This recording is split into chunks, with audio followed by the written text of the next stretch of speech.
Hello বন্ধুরা, আজ চলে এসেছি সোমবারের ভিডিও নিয়ে। আমি আর ডেলি লাইফের রূপা বলছি। তোমরা সবাই নিশ্চয়ই ভালো আছো, সুস্থ আছো। আমিও তোমাদের ভালোবাসায় সুস্থ আছি, ভালো আছি। এখন আমি রেডি হয়ে যাচ্ছি ফুল আনতে আর মিষ্টি আনতে। আর আজকের ওয়েদারটা দেখেছো, মেঘলা মেঘলা। যেহেতু কালকে বৃষ্টি হয়েছে সারা রাত ধরে, তাই আজকেও সকাল সকালে ফিস করে বৃষ্টি পড়ছিল। এখন একটু বৃষ্টি ধরেছে, তাই আমি তাড়াতাড়ি করে বেরিয়ে পড়লাম ফুল আর মিষ্টি আনতে। কারণ যেহেতু আমাদের সোনা মা ঘুমাচ্ছে আর ওদিকে ওর বাবাও বাড়ি নেই, কারণ আমাকেই যেতে হবে ফুল আর মিষ্টি আনতে। আর এদিকে ওর ঠাকুমারাও ধরতে পারবে না, আর ওর বাবাও ধরতে পারে না। সকালবেলায় আমাকেই ও চাই, কারণ ওকে খাইয়ে দেওয়ার পরে ও তারপরে একটু সবার কাছে যায়। তারপরে এখানে ঠাকুর মন্দির দেখলাম, একটু নমস্কার করে তারপরে আমি যাচ্ছি সামনের দিকে মিষ্টি আনছি, মিষ্টি নিতে। ওই দেখো মিষ্টির দোকানে মিষ্টি আমার নেওয়াও হয়ে গেছে মিষ্টির দোকান থেকে। মিষ্টি এক হাতে মিষ্টি আর এদিকে হাতেই নিয়ে নিয়েছি টাকা, কারণ সামনেই ফুলের দোকান, ফুল নেব ওখান থেকে, সেহেতু আমি হাতেই টাকাটা রেখে দিয়েছি। আর এদিকে ফুলের মাসিটা পাশেই দাঁড়িয়ে আছে। আমি এদিক ওদিক করছি, তাই দিদিটা বলল, ও তুমি ফুল নেবে, আমি দাঁড়াও আসছি। তারপরে দিদিটা আসলো, আসার পরে আমি ফুলটা নিলাম। ফুলের আজকে প্রচণ্ডই দাম, কারণ কয়দিন ধরে খুব বৃষ্টি হয়েছে, ওরা চাষ করতে পারেনি।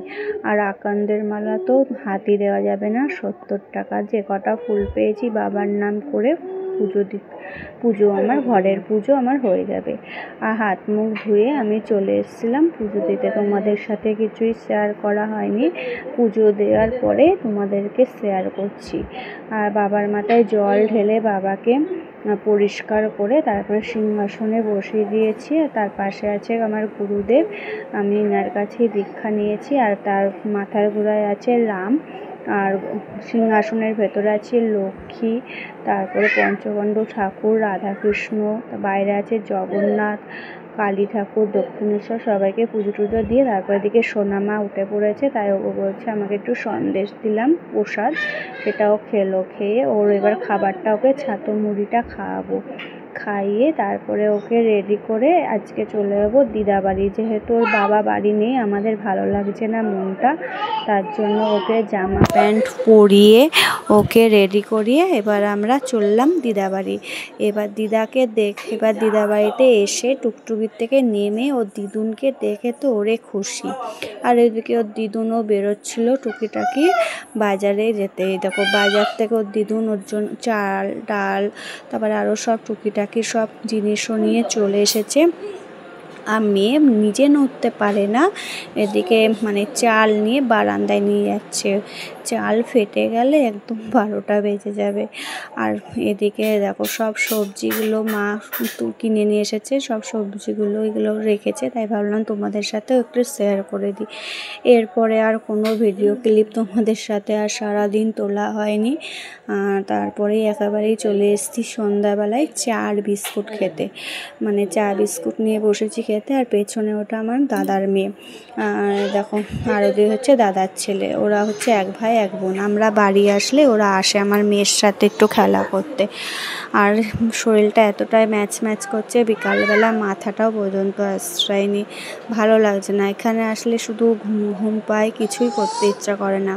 তারপরে মা বললো ওবেলায় তো আজকে যেহেতু আমার সোমবার নিরামিষ, তাই ওবেলায় মা মুগের ডাল, পালং শাক আর হচ্ছে তোমার বেগুন ভাজা এসব রান্না হয়েছিল। তাই বললো তুই যদি নিরামিষ করে একটু বাটি চচ্চড়ি করিস, তাহলে আমি পরে ভাত বসাবো, ওই দিয়েই আজকে রাতে খাওয়া হয়ে যাবে।